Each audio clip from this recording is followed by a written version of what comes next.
ম্যাচে নিজের প্রথম ৩ ওভারে দিলেন মাত্র ১৩ রান, সঙ্গে সুরেশ রায়নার মতো অভিজ্ঞ ব্যাটসম্যানের উইকেট।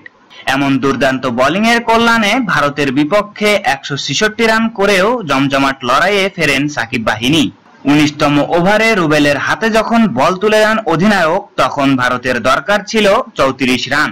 কিন্তু বিধাতার কি নিয়তি, রুবেলের করা সেই ১৯তম ওভারেই দীনেশ কার্তিক নিলেন ২২ রান। মূলত ওই ওভারেই ম্যাচ থেকে ছিটকে যায় বাংলাদেশ। শেষ ওভারে ৬ বলে ১২ রান দরকার ছিল ভারতের।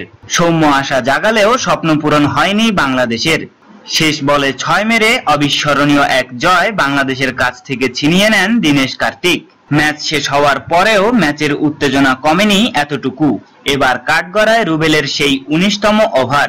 ডেথ ওভার স্পেশালিস্ট তকমা পাওয়া রুবেলের ওপরেই ভরসা ছিল সবার। শেষ সময়ে এসে রুবেলের বিধ্বংসী বোলিং দেখেছে ইংল্যান্ড। ২০১৫ ওয়ানডে বিশ্বকাপে তার বোলিং তোপেই ইংল্যান্ডকে হারিয়ে কোয়ার্টার ফাইনালে ওঠে বাংলাদেশ।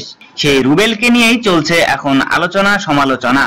আশানুরূপ বল করতে না পারার জন্য রুবেল নিজেও অনুতপ্ত।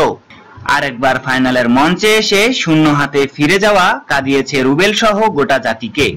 তাই ভালো বল করতে না পারার জন্য সবার কাছেই ক্ষমা চাইলেন বাংলাদেশের স্পিড স্টার রুবেল হোসেন।